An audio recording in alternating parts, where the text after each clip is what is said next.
આજે ભરૂચ લોકસભાના જૂના ભરૂચમાં અમે લોક સંપર્ક માટે આવ્યા છે, પ્રચાર અર્થે આવ્યા છે, ત્યારે આ વિસ્તારના લોકોએ અમારું ઉત્સાહભેર સ્વાગત કર્યું છે, અમને સમર્થન આપ્યું છે, અમને આશીર્વાદ આપ્યા છે અને જે રીતે છેલ્લા 30 વર્ષમાં અહીંના સાંસદ શ્રી મનસુખભાઈ વસાવાને આપ્યા છે, એમની સરકાર હોવા છતાં એ નિષ્ફળ નીવડેલા છે, ત્યારે અનેક પ્રશ્નોની રજૂઆત પણ એમણે કરી છે.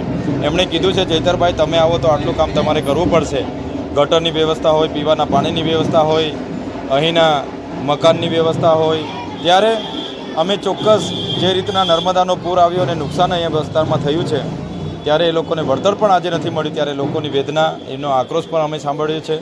સાથે લોકોએ અમારું ઉષ્માભેર સ્વાગત કરીને અમને આવકાર્યા છે અને જીતાડવાની ખાતરી પણ આપી છે. ત્યારે અમે ઇન્ડિયા ગઠબંધનના ઉમેદવાર તરીકે અમારી પૂરી ટીમ અને લોકોનું સમર્થન એ રીતનું મળી રહ્યું છે કે આવનાર લોકસભાની ચૂંટણીમાં જંગી બહુમતથી ભરૂચ લોકસભા અમે જીતીએ છીએ અને અહીંના સ્વર્ગીય અહેમદ પટેલ સાહેબને આ સીટ જીતીને અમે શ્રદ્ધાંજલિ અર્પણ કરવાના છે.